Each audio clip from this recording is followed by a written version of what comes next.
Humingi po ng paumanhin sa madla si Manila Archbishop Luis Antonio Cardinal Tagle para sa umunoy pagkukulang ng simbahan lalo na sa mga kabataan. Mula sa Maynila, may ulat on the spot si JP Soriano. JP?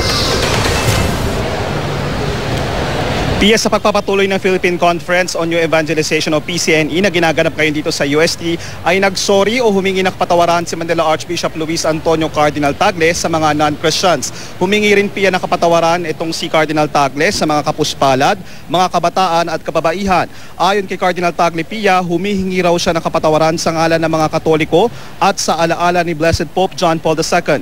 Hindi idinatali ni Cardinal Tagle ang paghingi niya ng kapatawaran, pero sinabi niyang ito ay sa mga naging pagkukulang ng simbahan lalo na sa mga kabataan kung naramdaman man nilang hindi sila ganong tinanggap ng simbahan sa ilang pagkakataon. Nagpalakpakan Pia ang mga dumalo sa PCNE sa paghingi ng sorry ni Cardinal Tagle sa mga hindi Kristiyano.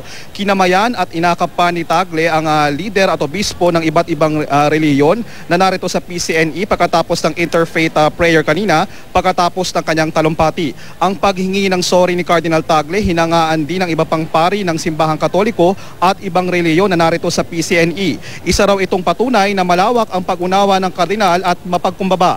Narito ang bahagi ng speech ni Luis Antonio Cardinal Tagle kanina.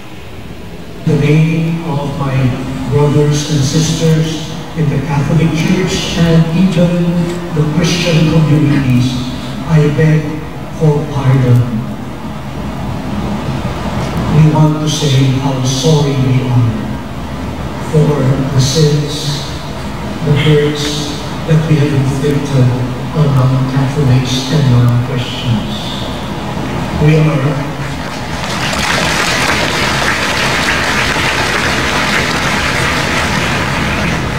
want to say,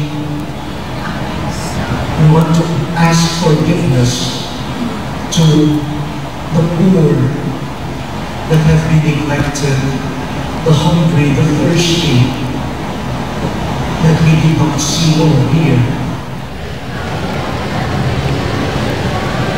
At Pia, mamayang alas 2 ng hapon sa pagpapatuloy ng PCNE, isang misa ang pangungunahan ni Cardinal Tagle at inaasahan ding isang video message ang ipapaabot ni Pope Francis mula sa Vatican. At yan muna ang latest mula rito sa UST. Balik muna sa iyo, Pia.